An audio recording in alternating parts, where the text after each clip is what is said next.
Nermala we kana siaran content barwasni bakalingwasame kanor online TV channel bana racha ke tin content wagan tama re wicha ka South Sudan Kenya bana racha mutod bana jalinka kui insecurity ka ki ta dan gije en wodong dera te korm de to kare wike juba bana jalin Kenya yo ko kor bana muracha ka ta salary ni ki yorin konen chala do kapke re wike juba ban mandana tokten ban jodling ko ngai konan gwan wo bol mel ka gwaze dan chara ro ka chang jandang ro dungwan de yo de ka to ka kap civil servant de ni police ni lad which kenaran minute chair ki ngech de kan yuro to de kan ka to ka kap ban mandan le ro ban jokulo linga re ler kan mane kan kono niam ko gore jeno de support gore je eno jende subscribe kanor online TV channel deri notification bell deri jatwain ko de larti de kan jamala shubkaji gwasdan en titin anyong nagaje en wo deri sharo deri jatobi me deri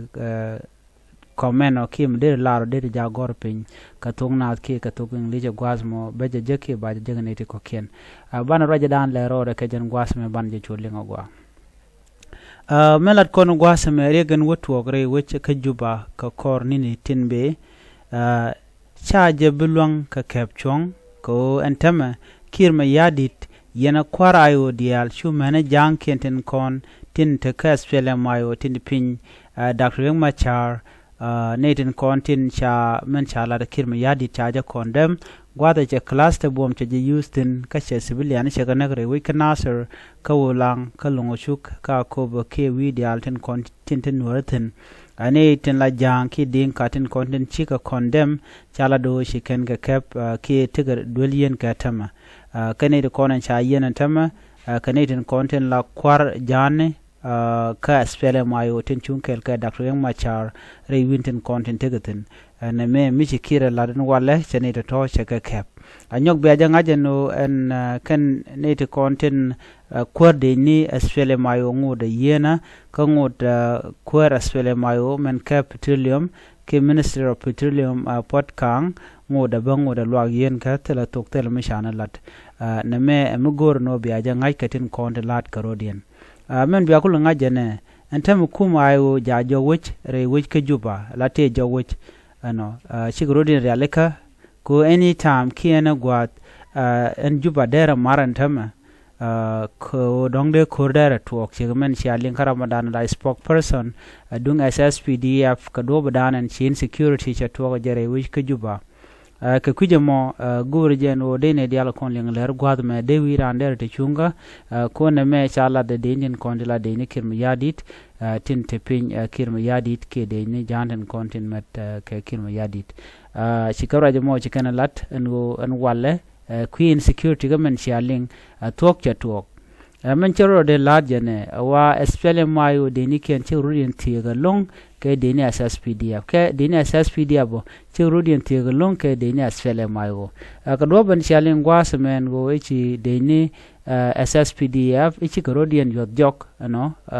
jo jubo gwazadan ko ken chik welo de kan espele mayo de kan omak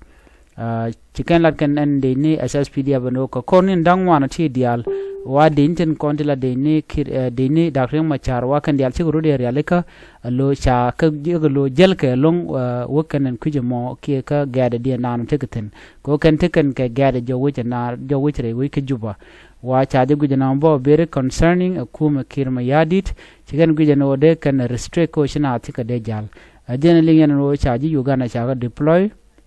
cha SSPDF charge deploy cha Dr. Yang Machar charge mo ke dine tongwan ko gor kan no bikan go the top bikan ka ga kan dial shit kamen ngai konen wo dere tong no won no men kulu den jene ne tongwan la kan do la kana link pin me charge lat bana me insecurity mutu ko tama miti garam kel mete quicker me yadi dere lare dong la kan right ko ne men gor je en wo dere ander man lero de jangaj jin chubi lora bang kujitin kon lat karodien gore je gwano biaten kon lat ko rudien biakaling ko gor kono benat de kan take shoblo ay katin konen la rudien tamare wiki juba no so we don't chunga katin kon lat ko rudien en kirma yadi gore je no dere so sudan dere jedek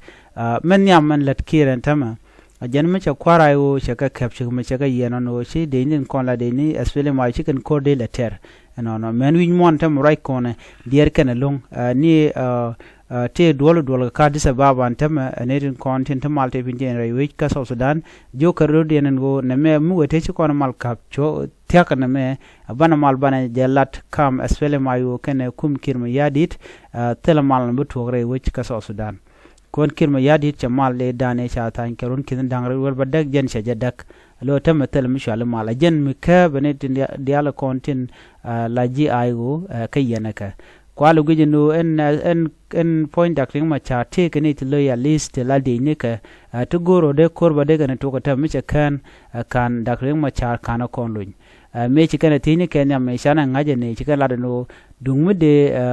dakring ma cha de je were wi ke juba ne ti kontin te la ji gat kene ti kontin te tan kamal ron kin dangre ro badak te jak rek ma char ko bore wi ke juba dumo karek dara gwalon ci karaje mo ci kene kwen dino kana na lo cha raje mo mi dong de wojere wi ke juba ke cha de woj ban mo ko kon tin jene antem dakre ma chara la ne ko na de gang ci lianga ci linga jen wala wa cha wono de ni Uganda no de kana gang no re woj wa cha je lok ne de kontin chwala Tiger division kan ji Tiger kan shi karodin boy Tiger by the way a combination dung jan te jang tin kare no te kitin so kuje mo ma sha ka woj be dakre ma char be ja ka vulnerable long kare ka dan de mal to ko je ko mete de ni Tiger to te kitin tin war Indian kana jang nan konti la lo yel ka je cha je de mal mo kare kan gwasa mo ne so men kulir tin yen lingatin kon lat karodin ko sha ka lat men ne tin konti la lere lat ka de ni kirma yadit so na me der go an go de yen ngach shan munu ko kamana na inshallah da bol men mel ka ron kin dangro wi de die jeme ko la pai ro wedan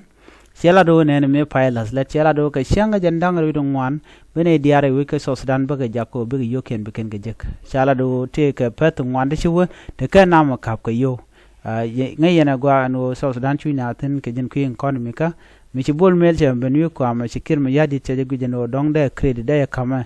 der lade mo lade che pene di alkoken der jelat men biya ngaje long kirma yadi jaram nan lugo to bana kabre wi ka South Sudan li bana damman ke chonyare ke ngude ram mo mi che gujeno de lar mo de jelat ko baramo ba je kam credit ke ba je yak chen ram nan goren ba yak e bol mel ko bol mel jaram danan let president kirma yadi ke jan gwasame ke jaram dan gu ko bo jangano donga jande wi ko amone mi se dire long cerem ko ina ngaje no kwaji Uganda ko ala deploy ke jere wi ke South Sudan o jandara ko da je kan ka bom so ngada jena me gwada be belen bun gwasan be so men biya kullin gwasame shi alinga no cha ala no sha yo cha ka kabre wi ke juba shi ne tun wan ci ga kap ban ngode tel statement me shanan la ne dial ko ne shekap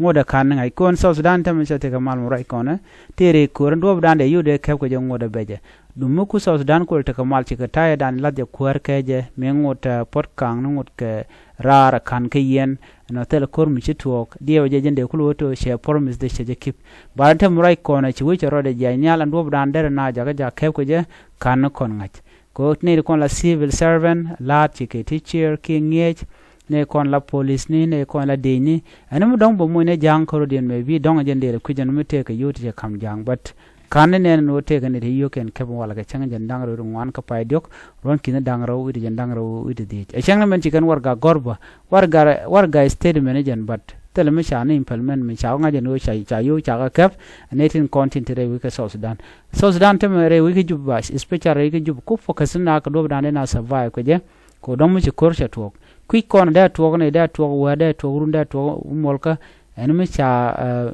security arrangement cha kon la de nyok kon tama te South Sudan bot na ko jo ko en ko ga pressure no a unify force alas ke jelet so ne me mungo la da rode but we do not shunga te kon lat ko den tamre which